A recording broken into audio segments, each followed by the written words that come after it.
Hi friends. आज एक update देना चाहता हूँ जो बायोफ्लॉक में ड्यू के बारे में। ड्यू काफी लोगों को पता नहीं है, बहुत लोग बायोफ्लॉक कल्चर कर रहे हैं, लेकिन ये ड्यू क्या होता है, ड्यू के बारे में किसी को पता नहीं। ड्यू हम लोग शॉर्ट में बोलते हैं, उसको बोलते हैं डीजल ऑक्सीजन। डीजल ऑक्सीजन क्या जरूरी है बायोफ्लॉक में, तो उसका बहुत सारी इंपॉर्टेंस है। बायोफ्लॉक में बोले तो ड्यू जान होता है। तो हम लोग अगर ड्यू ठीक ठाक मेंटेन रखेंगे तो मच्छी के लिए बहुत बेनिफिट है। उसके बारे में मैं आपको आगे बताऊंगा वीडियो में। तो एक्चुअली मैं ड्यू के बारे में इसके लिए बोलना चाहता हूँ क्योंकि आज मैं एक सेटअप आया विजिट करने।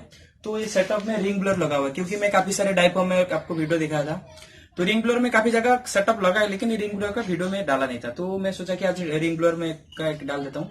तो हम लोग रिंग ब्लर क्यों यूज करते हैं, तो हम लोग डाइपीएम भी यूज कर सकते हैं। हम लोग फिर रिंग ब्लोअर क्यों यूज करते हैं, रिंग ब्लोअर इसके लिए यूज करते हैं क्योंकि उसका जो प्रेशर होता है जो ऑक्सीजन लेवल को बहुत हाई इंक्रीज करता है। तो उसके लिए हम लोग को रिंग ब्लोअर यूज करते हैं। क्योंकि हम लोग जब डायफ्राम यूज करते हैं तो उसका प्रेशर 42 MPa 50-55 ऐसे रहता है। तो उसी हिसाब से देखने जाए तो रिंग ब्लोअर का प्रेशर बहुत ज्यादा होता है। तो उसका मैं आपको दिखा दूंगा रिंग ब्लोअर चालू करके कि इसका क्या प्रेशर है। तो मैं आपको दिखाना चाहता हूँ कि इधर कैसे सेटअप लगा हुआ है। ये 60,000 लीटर का इनका कल्चर है। तो ये देखो उन्होंने दो रिंग ब्लोअर लगा, एक रिंग ब्लोअर एक तरफ और दूसरी तरफ वो रिंग ब्लोअर। रिंग ब्लोअर में देखो जो एयर ये तो इसका आउटलेट है जो इन होता है। तो ऊपर उन्होंने फिल्टर टाइप का देखो लगाया है जो एयर को अंदर लेने के लिए ऊपर वो फिल्टर टाइप लगा है। और जब भी वो एक्चुअली उन्होंने सोलर सिस्टम किए, क्योंकि रात के टाइम में अगर बैकअप ज्यादा देर रखने के लिए तो उन्होंने एक डाइपम्प लगाया जस्ट सपोर्ट के लिए। तो पर टैंक में उन्होंने 5 to 6 स्टोन यूज किया है इसका ड्यू लेवल को थोड़ा मेंटेन रखने के लिए। क्योंकि अभी तो लाइन कभी 1-2 घंटा चला जाता है, तो उसको थोड़ा डीजल ऑक्सीजन को टैंक में सप्लाई देने के लिए तो उन्होंने LP100 एक लगा के रखा है टेम्पररी।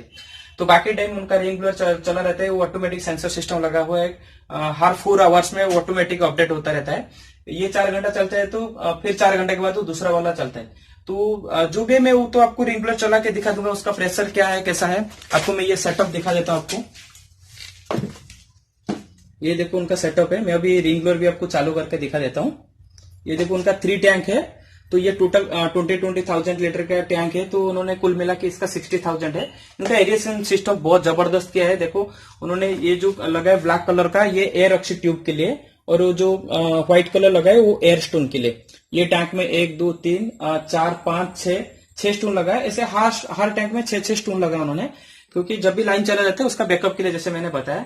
और उन्होंने देखो कैसे मेंटेन करके रखा है टेम्परेचर। जो बोलते हैं कि ठंडी का टाइम हमारा टेम्परेचर मेंटेन नहीं रहता है। उन्होंने ऊपर देखो शेड कैसे बनाया हुआ है। और ये देखो उन्होंने एक टैंक में 200 वाट का एक बल्ब लगा के रखा है। तो इनका टेम्परेचर 25 डिग्री हमेशा मेंटेन रहता है। 25 डिग्री नीचे नहीं आता है। रात में जितना भी टेम्परेचर, अभी हमारा जो नॉर्मल टेम्परेचर इधर का तो 20 डिग्री सेल्सियस तक आ गया है, लेकिन इनका 25 मिनट है। क्योंकि उन्होंने 200 वाट का बॉल एक टैंक में 3 लगा के रखा हुआ है, और ऊपर में भी बॉल लगा है। और पूरा ऐसे उन्होंने कवर किया कि बाहर से ठंडी हवा इनको फार्म के अंदर नहीं आता है। तो इनका टेम्परेचर मेंटेन है। बाकी मैं आपको दिखाता हूँ रिंग ब्लोअर चालू करके इसका ब्लो कैसे करता है।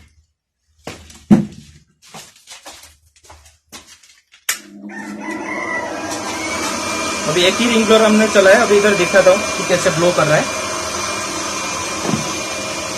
ये देखो चालू हो गया। ये जो बबल्स क्रिएट कर रहा है, नॉर्मली हमारा एयर स्टोन में इतना बबल्स नहीं होता है, तभी हम लोगों ने एयर ऑक्सी ट्यूब इसमें यूज किया हुआ है। ये देखो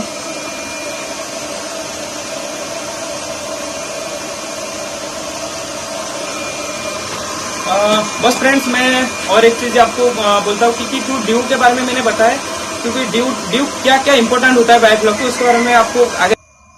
फ्रेंड्स, जैसे मैंने आपको रिंग ब्लोअर दिखाया उधर, तो आज मैं बहुत इंपॉर्टेंट चीज आपको और एक चीज भी बोल देता हूँ। ड्यू क्या इंपॉर्टेंट होता है बायोफ्लॉक में। ड्यू अगर आपका सही रहेगा तो मच्छी का ग्रोथ भी सही रहेगा। क्योंकि ड्यू कम होने से जो मच्छी को जितना भी ऑक्सीजन जरूरत है उतना अगर ऑक्सीजन हम सप्लाई नहीं देंगे तो मच्छी का ग्रोथ स्लो रह जाता है। और तो फिर ऑक्सीजन आपको हर चीज में मेंटेन रखना जरूरी है। क्योंकि आपका जो बैक्टीरिया होता है हेटेरोट्रोपिक बैक्टीरिया, उसके लिए आपको उसको एक्टिवेट होने के लिए उनको भी ऑक्सीजन जरूरत है। जैसे उसको कार्बन सूट जरूरत है, मच्छी का वेस्टेज जरूरत है, उसी तरह उनको भी ये ऑक्सीजन भी जरूरत है। अगर ऑक्सीजन आपका सही नहीं रहेगा तो मच्छी का ग्रोथ में भी और बैक्टीरिया ग्रोथ में भी बहुत सारे इशू रहेगा। सेकेंड थिंग, जो लोग को कल्चर कर रहे हैं, जो एक टैंक लगा के SU6 या 4 लगा के कल्चर कर रहे हैं, तो जो ट्रेनर होता है वो तो उनके साथ फ्रॉड कर रहे हैं। सेकेंड थिंग, उनके लिए भी वो खुद ही फंस रहे हैं, क्योंकि उनको पता नहीं कि ऑक्सीजन कितना रखना जरूरी है। एक्चुअली ऑक्सीजन हम लोग को 4 से 8 के बीच में रखना चाहिए। 4 से 6 रहेगा तो भी चलेगा। अगर कैटफिश कर रहे हो तो 4 ठीक है, अगर आईएमसी जा रहे हो तो 6 रखिए। तो ऑक्सीजन अच्छा होने से हम लोग को क्या कर सकते हैं, उसमें आईएमसी कर सकते हैं। जैसे रिंग ब्लो लगा है तो इन्होंने आईएमसी कर सकते हैं। तो SU 6 या 4 या 8 लगा के अगर आप सोच रहे हो कि हम लोग आईएमसी करेंगे तो वो टैंक में आपने 2 क्विंटल से ज्यादा प्रोडक्शन नहीं ले सकते हो, क्योंकि जितना ऑक्सीजन अच्छा रहेगा तो मच्छी आप हाई डेंसिटी में कर रहे हो। हम लोग तालाब में इतना डेंसिटी में नहीं कर रहे हैं, क्योंकि हम लोग ऑक्सीजन सप्लाई नहीं दे रहे। जितना हम लोग ने पानी में जो हवा देता है तो लहर मारते हैं, तो उसमें जितना ऑक्सीजन मिलता है उतना मच्छी लेके ग्रोथ लेते हैं। अगर उसी तालाब में अगर हम लोग को रिंग ब्लोअर यूज कर रहे हैं या आपका कोई भी एरिएटर हम लोग यूज कर रहे हैं तो हम लोग हाई डेंसिटी में कर सकते हैं। आपको पता होगा पॉन्ड कल्चर भी लोग बायोफ्लॉक टाइप में कर रहे हैं। तो उसी टाइप में अगर आप बायोफ्लॉक में हाई रेशन देते हो तो आप हाई डेंसिटी में कर रहे हो। अगर एक टैंक में आप 2 क्विंटल प्रोडक्शन ले रहे हो तो उसमें आप 3 से 3.5 क्विंटल टारगेट रख सकते हो। लेकिन जो लोग बोल रहे हैं कि हम 3 क्विंटल हम प्रोडक्शन दे सकते हैं, अगर इतना स्लो वेरिएशन में आपका नहीं होएगा तो कोशिश कीजिए। जो बड़ा टैंक लगा रहे हैं उनके लिए बहुत जरूरी है कि रिंग ब्लोअर लगाना। अगर रिंग ब्लोअर नहीं लगा रहे हो तो डाई पंप लगा रहे हो, तो डाई पंप में भी बहुत हैवी आता है। तो पर टैंक में एक लगा, तो एक पंप लगा के आपको अगर 20 स्पून दे रहे हो तो बहुत स्लो एरेशन होता है, तो बहुत इंपॉर्टेंट है। तो मैं सोचा कि आज मैं ये फार्म में आया तो मैं डीजल ऑक्सीजन के बारे में कुछ बोल देता हूँ। बस इनका तो सेटअप देखो बहुत जबरदस्त बना है। उन्होंने बहुत खर्चा भी किया। उन्होंने 2 किलोवाट का उन्होंने सोलर सेटअप भी लगाया है। और इसमें ये जो फर्स्ट टैंक है उसमें कोई किया है, सेकंड में रूपचंद, थर्ड में उन्होंने सिंगी किया है।